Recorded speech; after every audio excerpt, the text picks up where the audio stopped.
नमस्कार, मेरा नाम अजय धनखड़। मैं जेएनयू एमए फ़िलोसफ़ी का स्टूडेंट रहा हूं और आज मैं डीकेटी के प्लेटफॉर्म के माध्यम से कुछ जो स्टूडेंट्स की जिज्ञासाएं रहती हैं कि इस विषय में कैसे तैयारी की जाए, तो उसके बारे में मैं आपसे कुछ बातें करूंगा। तो इसमें सबसे पहले मैं ये कहना चाहूँगा कि जेएनयू एमए एंट्रेंस के लिए आपका बैकग्राउंड क्या होना चाहिए। तो इसके लिए यदि आप फ़िलोसॉफ़िकल बैकग्राउंड से हैं तो ये बहुत ही अच्छा है, लेकिन जो लोग फ़िलोसफ़ी बैकग्राउंड से नहीं हैं वो लोग भी जेएनयू एमए एंट्रेंस के लिए अपीयर हो सकते हैं। जैसे कि मैं खुद बीएससी ऑनर्स मैथमेटिक्स का स्टूडेंट रहा हूँ डीयू से, और उसके बाद मैंने अपना पोस्ट ग्रेजुएशन जो कि एमए फ़िलोसफ़ी जेएनयू से किया। तो इसके लिए आपको एक बेसिक अंडरस्टैंडिंग फ़िलोसफ़ी की बनानी होगी। उसके लिए जो बच्चे पहले से जिन्होंने अपना बीए ग्रेजुएशन फ़िलोसफ़ी में किया है उनकी एक अंडरस्टैंडिंग होती है, क्योंकि उन्होंने उस सिलेबस को पढ़ा होता है जिस सिलेबस के आधार पे आपको एमए के अंदर दाखिला मिलेगा। और जो स्टूडेंट्स जिनका बिल्कुल भी बैकग्राउंड नहीं रहा है फ़िलोसफ़ी से पहले, और लेकिन अब वो अपना मास्टर्स फ़िलोसफ़ी में करना चाहते हैं, उनके लिए मैं ये कहना चाहूँगा कि बेसिक अंडरस्टैंडिंग के लिए, जिसमें हम फ़िलोसफ़ी के सब्जेक्ट को 3-4 अलग अलग कैटेगरीज़ में बांट सकते हैं, जिसमें पहला आपकी Indian philosophy, then western philosophy, socio political philosophy, then religious philosophy. तो इसके लिए आप इंडियन फ़िलोसफ़ी के लिए introduction to Indian philosophy Satish Chandra Chatterjee की बुक है, जो कि बहुत ही उपयोगी है। बहुत ही आसान भाषा में उसके अंदर आपको पूरा फ़िलोसफ़ी के बारे में समझा गया है, जो क्वेश्चंस आपके इंडियन फ़िलोसफ़ी से पूछे जाएंगे। वहीं वेस्टर्न फ़िलोसफ़ी के लिए एज सच कोई मैं बुक आपको रिकमेंड नहीं करना चाहूँगा। इसके लिए अगर आप चाहें तो कुछ ऑप्शनल जो कि यूपीएससी के लिए मटेरियल अवेलेबल है, उसमें से आप मित्राज या पतंजलि के नोट्स में से पढ़ सकते हैं। वहीं सोशियो पॉलिटिकल फ़िलोसफ़ी के लिए आप ओपी गोबा की बुक है सोशियो पॉलिटिकल फ़िलोसफ़ी के नाम से ही, वो पढ़ सकते हैं, जहाँ से आप अपने सिद्धांतों को और मजबूत कर सकते हैं, जहाँ से आपको एक बेसिक अंडरस्टैंडिंग मिल जाएगी विषय के बारे में। फिर रही बात, अब मैं जेएनयू के एंट्रेंस के बारे में आपसे बात करना चाहूँगा कि जेएनयू का एंट्रेंस कैसे होता है। 2018 तक यह एक सब्जेक्टिव टाइप के क्वेश्चन पैटर्न पे होता था, लेकिन 2019 से पिछले 2 साल से हम देख रहे हैं कि इसे ऑब्जेक्टिव कर दिया गया है। स्टैंडर्ड वही रहेगा, क्योंकि जेएनयू एक बहुत ही नामी विश्वविद्यालय है जो कि अपने स्टूडेंट्स को एक पैरामीटर्स के ऊपर मापना चाहते हैं। तो इससे पहले जब तक सब्जेक्टिव होता था तब भी वही स्टैंडर्ड मेंटेन किया गया था, और उसके बाद भी 2019 से भी ऑब्जेक्टिव क्वेश्चंस में भी वही स्टैंडर्ड मेंटेन किया गया है। लेकिन अब क्या होता है, ऑब्जेक्टिव क्वेश्चंस में आपको किसी एक फ़िलोसोफर की फ़िलोसफ़ी न पूछ के एक कंपेरेटिव एनालिसिस या फिर उसी फ़िलोसोफर के किसी एक एस्पेक्ट को लेके आपसे क्वेश्चन पूछे जाएंगे। तो इसके लिए मैं ये कहना चाहूँगा कि जो स्टूडेंट्स जानना चाहते हैं कि हमने फ़िलोसफ़ी की पढ़ाई कर ली, अब हम एंट्रेंस के लिए अपीयर होना चाहते हैं, तो हम तैयारी कहाँ से करें, तो उन स्टूडेंट्स को मैं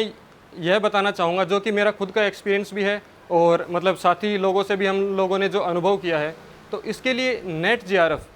के जो क्वेश्चंस आपको मिल सकते हैं मार्केट में, बहुत इजीली अवेलेबल हैं, आप बाय कर सकते हैं। पिछले 10-12 साल के जो क्वेश्चन सेट आपको क्वेश्चन बैंक अगर मिल जाए तो वहाँ से आप प्रैक्टिस कीजिए, क्योंकि सेम वही पैटर्न यहाँ भी फॉलो किया जाता है। यहाँ भी वही ऑब्जेक्टिव टाइप क्वेश्चन आपको दिए जाएंगे, किसी फ़िलोसोफर की फ़िलोसफ़ी या किसी कॉन्सेप्ट को लेके आपसे क्वेश्चन पूछे जाएंगे। तो मेरा आपसे बस यही ये कहना है कि इसके लिए किसी एक स्पेसिफिक बुक्स को रिकमेंड करना मतलब मैं उचित नहीं समझूंगा। मैं ये कहूँगा कि आप पिछले 10-12 साल के क्वेश्चन पेपर जो कि आपके यूजीसी कराता है कंडक्ट नेट जेआरएफ के लिए, वो आप जहाँ से भी आपको अवेलेबल हो, जिस भी पब्लिकेशन के अवेलेबल हो, उनको लीजिए, उनकी प्रैक्टिस कीजिए। साथ ही जो लोग अब चाहते हैं कि कोई एक ऐसी बुक हो जो कि कॉम्प्रिहेंसिवली इस पूरे सिलेबस को कवर करे और जिसमें आपको एक क्वेश्चन बैंक भी साथ में मिल जाए जो कि सब्जेक्ट वाइज हो, तो उसके लिए मैं आपसे एक किताब जो मेरी नज़र में है, जिसको मैंने पढ़ा है, ट्रूमैन्स पब्लिकेशन की बुक है, जो कि लेटेस्ट वर्जन के साथ अभी भी मार्केट में अवेलेबल है। तो उसके अंदर आपको पूरा पहले थ्योरेटिकली उन्होंने हर एंगल को, जो फ़िलोसफ़ी में आप एमए एंट्रेंस के दौरान आपको जिस पर परखा जाएगा, उसके बारे में पूरा थ्योरेटिकल पहले समझाया गया है। फिर उसी थ्योरी के अलोंग लास्ट में उन्होंने एक अच्छा क्वेश्चन बैंक कंपाइलेशन दिया है, जिसके अंदर सब्जेक्ट वाइज आपको क्वेश्चन दिए हुए हैं। तो जो टॉपिक आप पढ़ते जाएं, उससे अपने आप को फिर अपने आप की जांच करें कि आप कितना उस चीज़ में समझ पा रहे हैं, कि कैसे आप कॉन्सेप्ट्स को रिलेट कर पा रहे हैं। क्योंकि जैसे ही 2019 से हमने देखा कि एक ऑब्जेक्टिव का जो एक नया पैटर्न यूनिवर्सिटी ने लागू किया, तो उसमें सबसे इम्पोर्टेंट यही है कि जितना आपका नॉलेज फ़िलोसफ़ी के लिए वाइड एक्सटेंडेड होगा, या फिर जितना ज़्यादा आपने 1 या 2-3 सोर्सेज से इसको कवर किया होगा, तो क्या आप कंपेरेटिव स्टडी अच्छे से कर पाएंगे। आप किसी एक फ़िलोसोफर को उस दूसरे फ़िलोसोफर से रिलेट कर पाएंगे कि दोनों में कहाँ कहाँ मतभेद हैं, कहाँ समानताएं हैं, और वही चीज़ आपसे आपका जो एग्ज़ामिनर है वो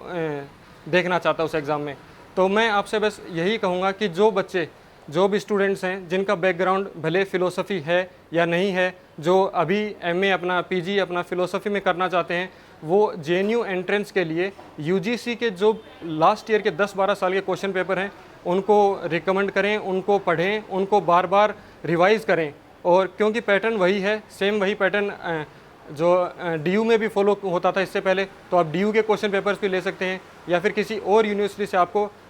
जो भी ऑब्जेक्टिव टाइप के क्वेश्चन बैंक जहाँ से मिल जाए तो उसकी प्रैक्टिस कीजिए। साथ ही कुछ गाइडलाइंस जो हमारे एमए डिपार्टमेंट का होता है कि ये टॉपिक्स आपको पढ़ने हैं, जैसे मेटाफिजिक्स है, एपिस्टेमोलॉजी है, ऐसे कुछ टॉपिक्स हैं, तो उनसे रिलेटेड जो भी फ़िलोसोफर हैं उन सबको पढ़ें, क्योंकि यूनिवर्सिटी हमेशा एक दायरे के अंदर एक स्टूडेंट्स को जांचना चाहती है, क्योंकि उनको पता है कि हर व्यक्ति की, हर स्टूडेंट की कुछ सीमाएँ होती हैं।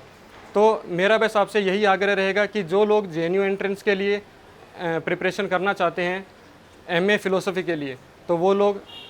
चेंज हुए पैटर्न के अनुसार ऑब्जेक्टिव क्वेश्चंस की ज़्यादा से ज़्यादा प्रैक्टिस करें, और वही चीज़ आपको सफलता दिलाएगी। आशा है आप सभी लोगों को इस हमारे मतलब डीकेटी के माध्यम से जो इन्फॉर्मेशन दी गई है उससे आप लोगों को बहुत बहुत लाभ होगा। धन्यवाद।